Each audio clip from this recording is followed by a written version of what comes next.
Hi guys, स्वागत है आप सभी का हमारे यूट्यूब चैनल रोहित मीणा आर्यू में। तो देखिए, सब्सक्राइब कीजिए हर घर शिक्षा अभियान को। हर घर शिक्षा में आपका स्वागत है। तो आपके दिमाग में जब भी आप कोचिंग लगाते हो तो आपके दिमाग में क्वेश्चन उठता ही होगा कि यहाँ कोचिंग क्यों करें, इतनी भीड़ यहाँ क्यों है। तो देखिए, सबसे पहले बताते हैं कि हर घर शिक्षा से क्यों करें पढ़ाई। तो जीरो लेवल से अपन शुरुआत कर रहे हैं। कॉन्सेप्ट क्लियर कराने में आपकी मदद करेगा यूट्यूब चैनल। पीटी से लेकर निबंध तक में सहायता होगी आपकी। यूपीएससी के प्रश्नों की प्रकृति को समझने के लिए एनसीईआरटी ही अनिवार्य है। तो एनसीईआरटी हम जीरो लेवल से बिल्कुल बेहतरीन तरीके से कराने वाले हैं। तो ये तो आपकी शुरुआत हो गई। और हम हर बार आपको लेक्चर शुरुआत करने से पहले दो पंक्तियां सुनाते हैं कि सच कहा है मेरे प्यारे दोस्तों किसी ने, कि सच कहा है मेरे प्यारे दोस्तों किसी ने, कि ना पूछो मेरी मंजिल कहाँ है, ना पूछो मेरी मंजिल कहाँ है, अभी तो मैंने सफ़र का इरादा किया है, अभी तो मैंने सफ़र का इरादा किया है, ना हारूंगा हौसला उम्र भर, ना हारूंगा हौसला उम्र भर, ये मैंने खुद से वादा किया है दोस्तों, ये मैंने खुद से वादा किया है। तो देखिए, शुरुआत करते हैं अपने चैप्टर को। अपनी एनसीईआरटी के 6th क्लास की एनसीईआरटी साइंस का फर्स्ट चैप्टर है, उसकी बात करते हैं। तो इस प्रकार एनसीईआरटी आपने कभी पढ़ी नहीं होगी, जैसे अब आप आगे पढ़ेंगे। चैलेंज है, चैलेंज करते हैं आपसे। तो हमारा पहला यूनिट, पहला जो चैप्टर है 6th क्लास का, उसका है भोजन यह कहाँ से आता है। इसके बारे में अपन डिस्कस करने वाले हैं दोस्तों। तो आगे बढ़ते हैं, बिल्कुल कोई समस्या नहीं होगी। सबसे पहले अपन जानेंगे कि 6th क्लास के फर्स्ट चैप्टर में अपन क्या सीखने वाले हैं। तो हमारा पार्ट का नाम है, हमारा लेसन का नाम है कि भोजन कहाँ से आता है। तो अपन पढ़ेंगे भोजन के संगठक के बारे में, अपन जानेंगे भोजन सामग्री के स्रोत के बारे में, पादपों से मिलने वाला भोजन के बारे में, जंतुओं से मिलने वाले भोजन के बारे में जानकारी प्राप्त करेंगे, और लास्ट में पोषण की विधियों के बारे में जानकारी प्राप्त करेंगे। तो साथियों, एक एक से अपन टॉपिक क्लियर करते जाएंगे। तो पहला अपन है भोजन। अब भोजन के बारे में जानकारी कहते हैं, जैसे पहले मैं बता दूंगा आपको कि भोजन है।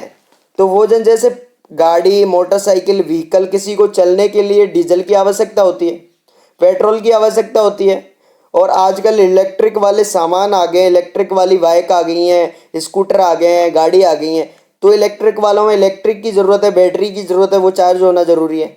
तो इसलिए हमारे शरीर को काम करने के लिए, हमारी मांसपेशियों को काम करने के लिए किसकी आवश्यकता होगी? पेट्रोल डीजल की। और वो पेट्रोल डीजल क्या है हमारे लिए? भोजन। क्या है? भोजन। तो भोजन के बारे में देख लेते हैं। हर जीव को दैनिक क्रियाकलाप के लिए ऊर्जा की आवश्यकता होती है, मैंने बता दिया।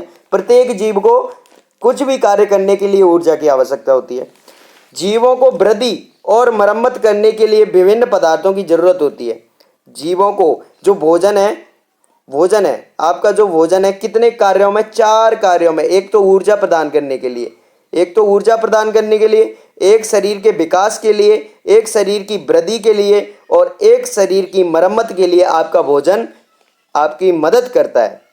जीवों को यह ऊर्जा जरूरी पदार्थ भोजन से मिलती है, ये मैंने आपको पहले ही बता दिया है। तो यहाँ तो कोई समस्या नहीं है। अगर समस्या होती है तो आप कमेंट बॉक्स में बिल्कुल कमेंट कीजिएगा दोस्तों।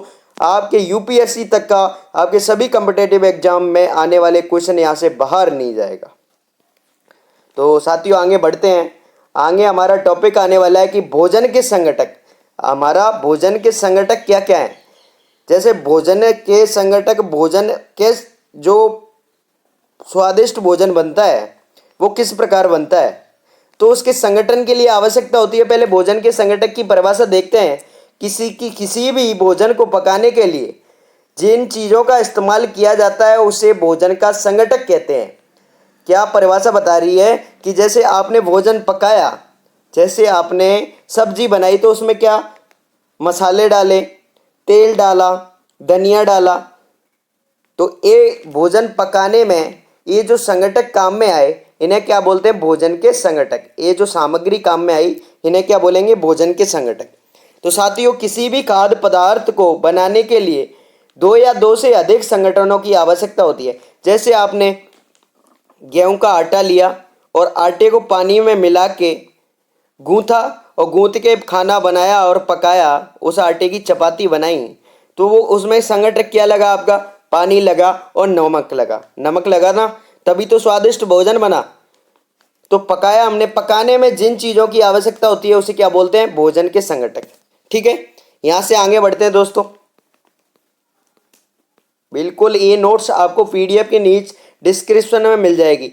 भोजन सामग्री के स्रोत, यानी भोजन कहाँ से आता है, भोजन सामग्री के स्रोत क्या हैं? तो भोजन सामग्री हमें मुख्य रूप से जंतुओं और पादपों से प्राप्त होती है। भोजन सामग्री हमें मुख्य रूप से जंतुओं और पादपों से प्राप्त होती है। ठीक है, पादपों से हमें चावल, गेहूं, सब्जियां, फल आदि मिलते हैं। ये सामग्री पादप के विभिन्न अंगों से प्राप्त होती है, वो अभी चर्चा करेंगे। जैसे जंतुओं से भोजन कब प्राप्त होता है, आपके दिमाग में आता होगा। तो देखिए, आपने जो दूध पिया है, वो दूध भोजन, जो दूध है वो भी तो एक खाद्य सामग्री है, तो वो भी जंतुओं से प्राप्त हुई है। तो हमें सामग्री कहाँ से प्राप्त? एक तो पादपों से, एक जंतुओं से। भोजन के स्रोत कौन कौन से? पादप और जंतु, यही मेन बात है। और पादपों से चावल, गेहूं, सब्जियां। इसके बाद बात करते हैं, ये सामग्री पादप के विभिन्न अंगों से प्राप्त होती है। और ये वेरी वेरी इंपॉर्टेंट है, कई कंपटीशन एग्जाम है, बड़े बड़े कंपटीशन एग्जाम जितने भी हैं उनमें पूछा जाने वाला क्वेश्चन है। जड़ से, जड़ कौन कौन सी है जिनसे हमें क्या है कि खाद्य सामग्री प्राप्त होती है? हम कई पौधों को, जड़ों को खाते हैं। कई पौधों की किसको खाते हैं? जड़ों को खाते हैं। जैसे मूली, गाजर, चुकंदर। अब इनकी क्या है? जड़ों को खाते हैं। अब आती है जड़ की बात, कि जड़ क्या है। जैसे आपका एक पौधा है, एक पौधा है, तो इसकी जो मिट्टी में धसी हुई जो है, मिट्टी में धसी हुई जो रेशेदार धागे जैसी संरचनाएं हैं, वो क्या कहलाती हैं? जड़ कहलाती हैं। क्या कहलाती हैं? जड़ कहलाती हैं। तो जड़, आपने मूली देखी होगी, तो मूली मिट्टी के अंदर लगती है। गाजर देखी होगी, वो भी मिट्टी के अंदर लगती है। आपने चुकंदर देखा होगा, वो भी मिट्टी के अंदर लगता है। ठीक है, तो यहां तक समस्या नहीं होगी। आपसे पूछा जाएगा कि चुकंदर एक कैसी खाद्य सामग्री है, तो उसमें ऑप्शन दे दिए जाएंगे, जड़, तना, पत्ती। तो आप क्या ऑप्शन लगाएंगे? जड़। भूलेंगे दोस्तों, भूलना नहीं है। चुकंदर, जब भी आप डॉक्टर के पास जाएंगे तो डॉक्टर आपके शरीर में आयरन या खून की कमी होगी तो वो बोलेगा आप चुकंदर खाइएगा। तो चुकंदर में आयरन की मात्रा ज़्यादा होती है, और चुकंदर अंदर से और बाहर से लाल दिखाई देता है। बिल्कुल बिल्कुल, इतना रेड भी नहीं होता, लेकिन लाल दिखाई देता है, इसलिए इसको खाने के लिए डॉक्टर सलाह देता है। अब तने की बात आती है। तने की बात, हम कई पौधों के तने को खाते हैं। बिल्कुल खाते हैं। जैसे आलू, आलू को खाते हैं। अदरक, अदरक तना है। शकरकंद तना है। प्याज तना है, तना है ना। अब देखिए, चुकंदर और आपको शकरकंद में बिल्कुल कंफ्यूजन से हो रहे हैं, क्योंकि मिक्स हो जाएगा, अभी तो ताज़ा है, नहीं आगे दूध का दही होने वाला है आपके दिमाग का। तो शकरकंद, देखिए गन्ना है, गन्ने को आप खाते हैं, गन्ने को आप खाते हैं, तो वो गन्ना क्या है? एक तना है, तना है। और गन्ने से क्या प्राप्त होती है आपको? शक्कर, शक्कर प्राप्त होती है। और वो शक्कर प्राप्त होती है, तो यहाँ देख लो शक्कर आ रहा है, तो शक्कर और गन्ना क्या है? तना। तो शकरकंद भी क्या हो जाएगा? तना। भूलिएगा ना, ट्रिक में लाता रहता हूँ, हर जो भी कठिन शब्दार्थ होंगे याद करने की ट्रिक में लाऊंगा, बिल्कुल नो टेंशन, बने रहिए साथ। पत्ती की बात करते हैं। पत्ती, कई पौधों की पत्तियों को साग बनाई जाती है। बिल्कुल बनाई जाती है, आप सबको पता है, आप खाते भी होंगे। जैसे पालक, सरसों, चौलाई, इनकी क्या है? अपन साग बनाते हैं। आपने पालक का सब्जी खाई होगी, सरसों की सब्जी खाई होगी, चौलाई की सब्जी खाई होगी। तो ये क्या है? खाद्य सामग्री है, पादपों से मिलने वाले भोजन है। अब बात करते हैं अपन नेक्स्ट जो अपना पादप का अंग है, फल। फलों से क्या प्राप्त होता है? कई फलों की सब्जी बनाते हैं। जैसे कई फलों को कच्चा भी खाया जाता है, कच्चा भी खाया जाता है। जैसे सेब हुआ, अनार हुआ, कच्चा खाते हैं ना, उसको पकाते तो है नहीं, तलाते हैं क्या? नहीं तलाते ना। और कई जैसे उदाहरण के लिए आम हुआ, अमरूद हुआ, सेब हुआ, नारंगी हुआ, तो इनको क्या है? कच्चा खाया जाता है। कद्दू, लौकी, भिंडी, बैंगन, टमाटर आदि से सब्जी बनाई जाती है। कद्दू, लौकी, भिंडी, बैंगन, टमाटर। ऐसे सोच रहे होंगे कि मास्टर सब्जी बेच रहा है, ऐसा नहीं है, सब्जी नहीं बेच रहा है, आपको बता रहा है कि ये क्या है, इनकी सब्जी बनाई जाती है, इनको पकाया जाता है। जैसे कद्दू हुआ, लौकी हुई, भिंडी हुई, बैंगन हुआ, टमाटर हुआ, तो ये क्या है, सब्जी है। ठीक है, वैसे ये फल हैं, लेकिन जो विज्ञान की भाषा में सब्जी नहीं है, इनको फल के रूप में रखा गया है, फल के अंतर्गत रखा गया है, सब्जी नहीं होती विज्ञान में। ठीक है, इनको पका के सब्जी बनाई जाती है। तो साथियों आगे बढ़ते हैं। आगे आपका कौन सा टॉपिक आने वाला है, बिल्कुल सिंपल स्वीट भाषा में आपको एनसीईआरटी करवाएंगे 0 लेवल से। अब आते हैं पादप का अंग बीज। तो बीज को भी खाते हैं, जैसे दाल हो गई।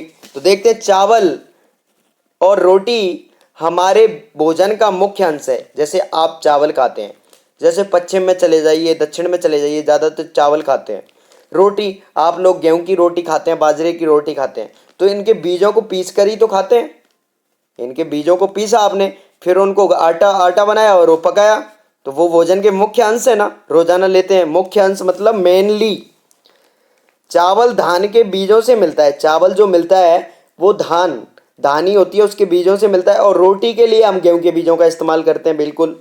दाल बनाने के लिए बीजों का इस्तेमाल होता है, दाल बनाने के लिए बीज इस्तेमाल होते हैं। कई बीजों से तेल निकाला जाता है, जैसे सरसों के बीजों से तेल निकाला जाता है, सोयाबीन के बीजों से भी तेल निकाला जाता है। तो खाद्य सामग्री तो है, हमें पादपों से प्राप्त हो रही है, बिल्कुल हो रही है। अब बात करते हैं चीनी। चीनी खाद्य सामग्री है। गन्ने और चुकंदर से हमें क्या प्राप्त होती है, चीनी। बिल्कुल अभी बात आ गई थी, गन्ने और चुकंदर से क्या प्राप्त होती है हमें, चीनी। चाय और कॉफी, चाय की पत्तियों से चाय बनती है। जैसे चाय और कॉफी की बात होती है, तो चाय की बात करें तो चाय की जो पत्तियां होती हैं उनको सुखाकर, उनको पीस कर क्या बनाया जाता है, वो पत्तियां बनाई जाती हैं, उनको चाय बनाई जाती है। चाय कैसे बनाई जाती है, जो पत्तियां होती है ना चाय के पादप की, उनको सुखाया जाता है, फिर उनको पीसा जाता है, जिससे क्या है, चाय बनती है। कॉफ़ी की बात करें कि कॉफ़ी फलियों से कॉफ़ी बनती है, फलियां जो होती हैं उनसे क्या बनती है, कॉफ़ी बनती है। मसाले की बात करें, पौधे से हमें कई प्रकार के क्या मिलते हैं, मसाले मिलते हैं। जैसे काली मिर्च, अदरक, इलायची, लौंग, हल्दी, धनिया। यहाँ तक कोई समस्या नहीं होगी, ये बिल्कुल मसाले की बात आई है। एनसीईआरटी में यही टॉपिक इंपॉर्टेंट है कि चीनी किससे बनती है, तो आपका आंसर जाएगा गन्ने और चुकंदर से चीनी बनती है। चाय किस प्रकार बनती है, तो चाय की पत्तियों को सुखाकर बनाया जाता है। तो ये बिल्कुल इंपॉर्टेंट टॉपिक है इस पार्ट का, 6 एनसीईआरटी। इससे हम इस एनसीईआरटी में दिया है, इससे बेहतर तरीके से आपको और ज़्यादा समझाने की कोशिश करेंगे साथियों। अब बात करते हैं नेक्स्ट, अपना जो टॉपिक है, नेक्स्ट टॉपिक है जंतुओं से मिलने वाला भोजन। जंतुओं से मिलने वाला भोजन, तो देखिए, जंतुओं से हमें दूध, मछली, मांस, शहद आदि मिलते हैं जंतुओं से। अब आप कहेंगे ये दूध है, आपका ये दूध है, क्या शाकाहारी में आता है या मांसाहारी में? आप कमेंट में आंसर दिए। मैं किसी चुंगल में तो नहीं फंसना चाहता, लेकिन मैं बताऊंगा कि जो दूध है, जो दूध किसका उत्पाद है, दूध है किसका, जंतुओं का उत्पाद है। तो किस में आएगा, मांसाहारी की श्रेणी में। मांसाहारी की श्रेणी में। अगर सोयाबीन का दूध हुआ तो किस में, शाकाहारी में आएगा, क्योंकि जंतु प्रोडक्ट है। जंतु प्रोडक्ट सभी किस में आएंगे, मांसाहारी कैटेगरी में आएंगे। मछली भी तो जंतुओं से प्राप्त होती है, मांस भी जंतुओं से प्राप्त होता है।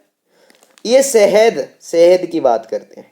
शहद एक शाकाहार पदार्थ है, क्योंकि जो शहद है वो मधुमक्खियों के द्वारा पुष्पों से लिया जाता है। पुष्पों के जो मकरंद होता है उसको इकट्ठा किया जाता है मधुमक्खियों के द्वारा, और उसे एक जगह एकत्रित करके उसमें कुछ रासायनिक पदार्थ, प्रोडक्ट मिलाती हैं ये मधुमक्खियां, जिससे एक शहद प्राप्त होता है। वो क्या है, शाकाहार है। ठीक है, यहाँ तो कोई समस्या नहीं होगी। भैंसों और गायों को दूध के लिए पाला जाता है, बिल्कुल आपके घरों में पाला जाता है। मुर्गी और बतख को अंडों और मांस के लिए बिल्कुल पाला जाता है, ये आपको पता है। बकरे को मांस के लिए पाला जाता है, ये आपको पता ही है। अंडे और मांस में क्या होती है, भरपूर प्रोटीन होती है।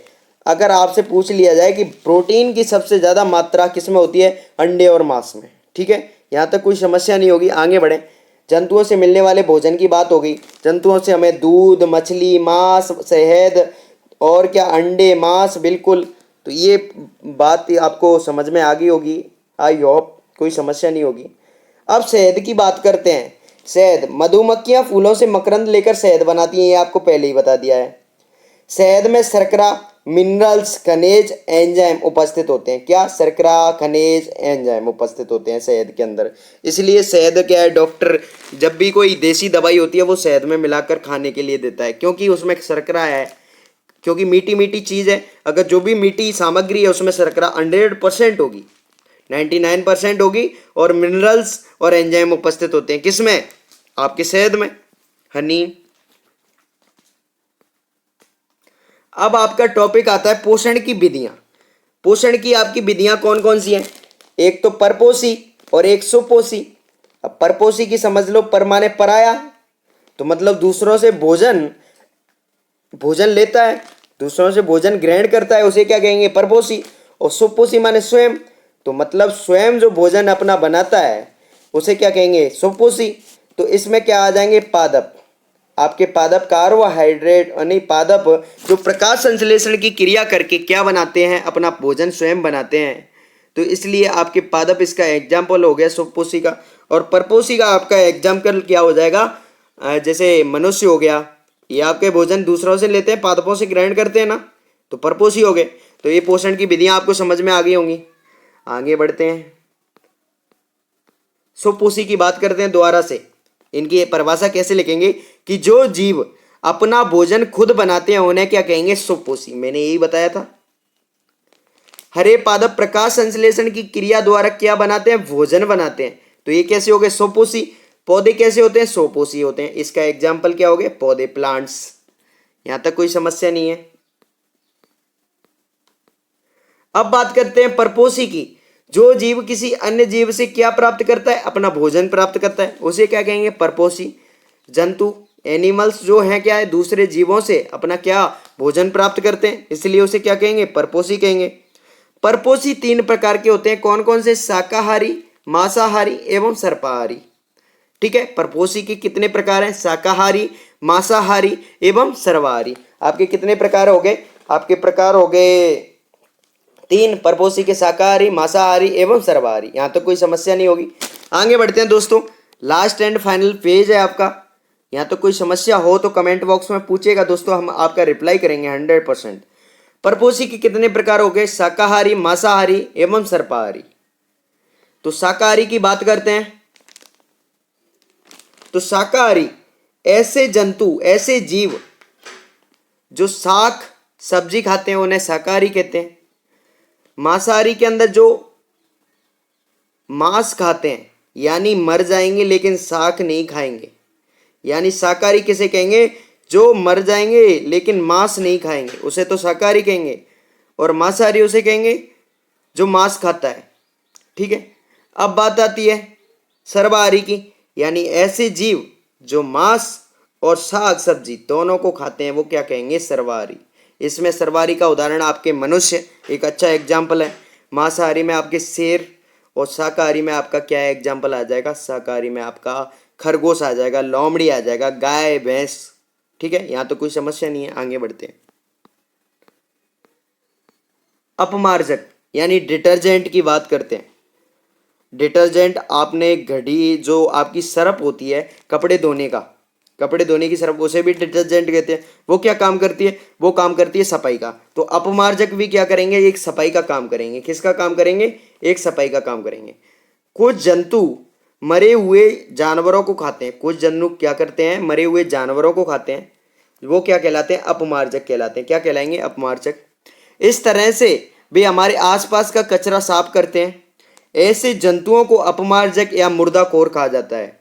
अब आपसे क्वेश्चन पूछ ले कि ये तो नया शब्द आया है, मुर्दाखोर किसे कहते हैं? तो आप बताएंगे कि ऐसे जंतु जो क्या है कि मरे हुए जानवरों को खाते हैं, वो क्या कहलाते हैं? मुर्दाखोर कहलाते हैं, यानी अपमार्जक कहलाते हैं। यहां तक कोई समस्या नहीं होगी दोस्तों। आगे आपका यहां तक आपका चैप्टर समाप्त हो चुका है।